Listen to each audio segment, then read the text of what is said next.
அன்ம நேர்களுக்கு இனிய வணக்கம். மேஷம் ராசிக்கார நேர்களுக்கு நம்ம இன்னைக்கு வீடியோ பதிவுக்கு முழுமையா போறதுக்கு முன்னாடி முருகரை மனதார வணங்கிட்டு வீடியோ பதிவுக்குள்ள போகலாங்க. ஓம் முருகா போற்றி, ஓம் முருகா போற்றி, ஓம் முருகா போற்றி, என்னை காக்கும் முருகனே போற்றி. நல்லதே நடக்கும், நல்லது மட்டும்தான் நடக்கும். நம்மளோட மேஷம் ராசிக்காரங்க தலைமை பண்புக்கு பொருத்தமானவங்களா இருப்பாங்க. மெதுவாக, நிதானமாக, நிச்சயமாக வாழ பிறந்தவங்களா நம்மளோட மேஷம் ராசிக்காரங்க இருக்காங்க. உழைப்பால் வெற்றி பெறக்கூடியவங்களா இவங்க வாழ்ந்துகிட்டு இருக்காங்க. கடவுள கண்மூடித்தனமா இவங்க நம்புவாங்க. மற்றவர்களின் உணர்வுகளுக்கு மதிப்பையும் மரியாதையும் அளிக்கக்கூடியவங்களா இவங்க இருக்காங்க. அழகும் ஆளுமை குணமும் இவங்க கிட்ட அதிக லெவல்ல இருக்குதுங்க. இவங்கள பொறுத்தவரைக்கும் தான் மட்டும் நல்லா இருக்கணும் அப்படிங்கிற சுயநலம் கிடையாதுங்க. தன்னை சுத்தி இருக்கக்கூடிய எல்லோருமே நல்லா இருக்கணும் அப்படிங்கிற பொதுநல குணத்தோட இவங்க வாழ்ந்துகிட்டு இருக்காங்க. இவ்வளவு அருமையான நற்குணங்களைக் கொண்ட மேஷம் ராசிக்கார அன்பர்களே, எல்லாரும் ஆரோக்கியமா இருக்கீங்களா எங்கம்மா? நீங்க வேற எங்கள பார்த்து இப்படி ஒரு கேள்வி கேக்குறீங்களே. எங்க வாழ்க்கையில இருக்கக்கூடிய பிரச்சனைகள பார்த்தா நாங்க ஆரோக்கியமா இருக்கிற மாதிரியா தெரியுது. நாங்க இந்த உலகத்துல உயிரோடுற வாழ்றதே பெரிய அதிசயமா இருக்கு. நாங்க எப்படிம்மா ஆரோக்கியமா வாழ முடியும் அப்படின்னு உங்க மனசுல நினைக்கிறது புரியுதுங்க. மேஷம் ராசிக்கார நேயர்களே, உங்க வாழ்க்கையில இருக்கக்கூடிய இந்த துன்பமான சூழ்நிலை எல்லாமே இனி வரக்கூடிய காலங்கள்ல காணல் நீரா மறையப் போகுதுங்க. திருமணம் ஆகாதவங்களுக்கு எல்லாம் திருமண தடை நீங்கி திருமணம் நடக்கப் போகுதுங்க. குழந்தை பாக்கியம் இல்லாதவர்களுக்கு குழந்தை பாக்கியம் கிடைக்கப் போகுதுங்க. பூர்வீக சொத்து ரீதியாக இருந்த அனைத்து பிரச்சனைகளுக்கும் தீர்வு கிடைக்கப் போகுது. உங்களுக்கு வரவேண்டிய பூர்வீக சொத்து உங்க கையில வந்து சேரப்போகுதுங்க. உங்க வாழ்க்கையில நல்லதெல்லாம் அடுக்கடுக்கா நடக்கப் போகுதுங்க. உங்களுடைய ஆசைகள், கனவுகள் எல்லாமே நிறைவேறப் போகுதுங்க. நம்மளுடைய மேஷம் ராசிக்காரங்க ஒரு சிறிய விஷயம் செய்தாலும் அது மத்தவங்களுக்கு பெரிதாக தெரியும். இவங்க ஊரில் ஒரு அடையாளமா இருப்பாங்க. இவர்களை வைத்துதான் பல பேர் வாழ்க்கையில முன்னேறுவாங்க. இவங்க எங்கு சென்றாலும் என்ன செய்தாலும் மற்றவர்களுக்கு தெரிஞ்சிரும். இதனால குடும்ப விஷயங்கள்ல கசிவுகள் ஏற்பட்டு மற்றவர்கள் இவர்களைப் பற்றி பேச ஆரம்பிப்பாங்க. மேஷம் ராசிக்காரங்க மன பயம் இல்லாம இருக்க வேண்டுங்க. முருகனை நம்புனா இவர் உங்கள காப்பாத்துவாரு. பயத்த வெளியில காட்டாம இருக்க முயற்சி பண்ணுங்க. செவ்வாய்க்கிழமைகள்ல கந்த சஷ்டி கவசம் படிக்கோணுங்க. வீட்ல 6 விளக்குகள் ஏற்றி முருகரை மனதார வழிபாடு செய்யுங்க. உங்க வாழ்க்கையில் இருக்கக்கூடிய அனைத்து பிரச்சனைகளும் கவலைகளும் காணல் நீரா மறைஞ்சு போயிருங்க. வீட்ல கெட்ட ஆட்ட சக்திகள் இருந்தா மஞ்சள் பச்சை கற்பூரம் கலந்த தண்ணீரால வீட்டை சுத்தம் செய்யணுங்க. வீட்டு வாசல்ல எலுமிச்சை பழத்தை வெட்டி மஞ்சள் மற்றும் குங்குமம் தடவி வச்சுக்கோங்க. செவ்வாய்க்கிழமைகள்ல முருகனுக்கு செம்பருத்தி அல்லது செவ்வரளி பூக்களால அர்ச்சனை செய்யணுங்க. ஞாயிற்றுக்கிழமைகள்ல வேப்பிலையை வீட்டு வாசல்ல கட்டிருங்க. சரவணபவ மந்திரத்தை 108 முறை செவ்வாய்க்கிழமைகள்ல சொல்லிக்கிட்டு வாங்க. உங்க வாழ்க்கையில நல்லதுதாங்க நடக்கும். கெட்டதுங்கிற பேச்சுக்கெல்லாம் துளி கூட இடம் கிடையாதுங்க. வீட்ல எப்போதும் ஒரு விளக்கு எரிந்து கொண்டே இருக்கணுங்க. வாசனை பொருட்களை பயன்படுத்த வேண்டுங்க. வீட்டில இல்லை என்ற வார்த்தையை அதிகமா பயன்படுத்தக்கூடாது. கெட்ட வார்த்தைகளை தவிர்க்கணுங்க. பசுமாடு கன்றுக்குட்டியை வீட்டுக்கு அழைத்து வந்து கோமாதா பூஜை செய்யணுங்க. பசுவுக்கு புடவை சாத்தி வாழைப்பழம், வெல்லம், பச்சரிசி கொடுக்கணுங்க. தூப தீபங்கள் காட்டி நமஸ்காரம் செய்யணுங்க. ஐயப்பன் மந்திரத்தை தினமும் வீட்டில சொல்லணுங்க. இதனை செய்வதன் மூலமாக உங்க வாழ்க்கையில நல்லதுதாங்க நடக்கும். கெட்டதுங்கிற பேச்சுக்கள்லாம் துளி கூட இடம் கிடையாதுங்க. இந்த பரிகாரங்களை செய்வதன் மூலமா வீட்டில் உள்ள கெட்ட சக்திகள் விலகி நல்ல சக்திகள் பெருகும். வாழ்க்கையில நிம்மதி நிச்சயமா கிடைக்குங்க.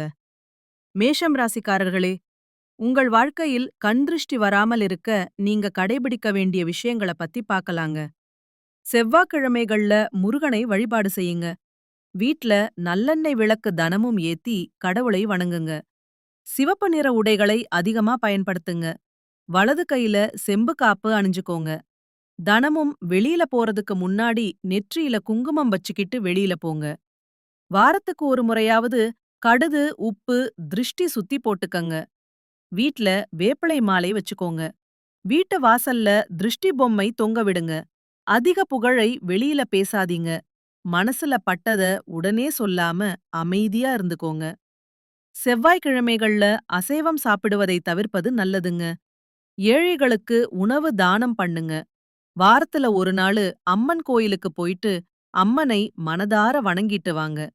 தினமும் காலையில ஓம் சர ரவண பவ மந்திரத்த 11 முறை சொல்லிக்கிட்டு வாங்க. வீட்டை சுத்தமாகவும் ஒழுக்கமாகவும் வச்சுக்கோங்க. கோபம் வந்துச்சுன்னா கோபத்தை வெளிக்காட்டாம மௌனத்தை கடைபிடிச்சு பாருங்க. நிச்சயமா நல்லதுதாங்க நடக்கும். உடைந்த கண்ணாடி, பழைய பொருட்களை வீட்ல வைக்காம அகற்றது நல்லதுங்க. உறக்கம் குறையாம பார்த்துக்கோங்க. திங்கள் அல்லது செவ்வாய்க்கிழமைகள்ல பச்சை பயிறு சுண்டல தானமா கொடுங்க. வாரத்துக்கு ஒரு முறை பொன்னாங்கண்ணி கீரையை உணவுல சேர்த்துக்கோங்க. நிச்சயமா உங்க வாழ்க்கையில கண் திருஷ்டியே வராதுங்க. உங்க வாழ்க்கையில மேலும் நல்லதெல்லாம் நடக்க உங்கள் வீட்டுக்கு அருகில் இருக்கக்கூடிய முருகர் ஆலயத்துக்கு போயிட்டு முருகரை மனதார வணங்கிட்டு வாங்க. நல்லதே நடக்கும். நல்லது மட்டும்தான் நடக்கும். இந்த உலகத்துல யாருங்க கோடீஸ்வரன்? கோடி கோடியா பணம் வச்சிருக்கிறவங்களா? பிடிச்ச உணவுகள சாப்பிடுறவங்களா? பிடிச்ச உறவுகள் கிட்ட பேசுறவங்களா? இதுல யாருமே கோடீஸ்வரன் கிடையாதுங்க. யார் ஒருத்தவங்க நோய் நொடி இல்லாம, மனக்கவலை இல்லாம, நிம்மதியா தூங்குறாங்களோ, அவங்கதாங்க இந்த உலகத்திலேயே சிறந்த கோடீஸ்வரன். அப்பேற்பட்ட கோடீஸ்வரன் ஆகக்கூடிய யோகம் உங்களுக்கு இந்த மாதம் அமைஞ்சிருக்குதுங்க. உங்க வாழ்க்கையில இனி வரக்கூடிய காலங்கள்ல கவலை, கண்ணீர் அப்படிங்கிற பேச்சுக்கெல்லாம் துளி கூட இடம் கிடையாதுங்க. இதுநாள் வரைக்கும் உங்களுடைய மனசிலிருந்த மனக்கவலைகள் எல்லாம் இனி வரக்கூடிய காலங்கள்ல காணாம போகப் போகுதுங்க. நீங்க சந்தோஷமான, ஆரோக்கியமான வாழ்க்கையை இனி வரக்கூடிய காலங்கள்ல வாழப் போறீங்க. உங்க வாழ்க்கையில சந்தோஷம் நிலைச்சிருக்க போகுதுங்க. மேஷம் ராசிக்காரர்களுக்கு வயிறு தொடர்பான பிரச்சனைகள் அடிக்கடி வருங்க. அதனால சரியான நேரத்தில சாப்பிட வேண்டுங்க. காலை 8 மணிக்குள்ளயும், மதியம் 12 மணிக்குள்ளயும், இரவு 6, 8 மணிக்குள்ளயும் சாப்பிட வேண்டுங்க. உடற்பயிற்சி செய்வது அவசியங்க. மனசும் உடம்பும் தான் ஒரு மனிதனுடைய உண்மையான சொத்துங்க. அத நல்லா பாத்துக்கிட்டாதான் நம்ம வாழ்க்கையில முன்னேற முடியுங்க. வேலை தொழில் எதுவா இருந்தாலும் முன்னாடி நின்று செய்ய வேண்டுங்க. மறைமுகமா நின்று செய்யக்கூடிய விஷயங்கள் உங்களை வைத்து மற்றவர்கள் முன்னேறிட்டு போயிருவாங்க. மரியாதை இல்லாத இடத்துல மேஷம் ராசிக்காரங்க நிற்கவே கூடாதுங்க. வாழ்க்கை முழுவதும் நீங்க நினைத்தபடி அமைய வேண்டுமானால் எல்லா விஷயத்திலும் மாற்றத்தை கொண்டு வர வேண்டுங்க. அஸ்வினி, பரணி, கிருத்திகை 1ஆம் பாரத்தில பிறந்தவங்க மேஷம் ராசியில பிறந்தவங்களா கருதப்படுறாங்க. இவங்க கொஞ்சம் பிடிவாத குணம் கொண்டவங்களா இருக்காங்க.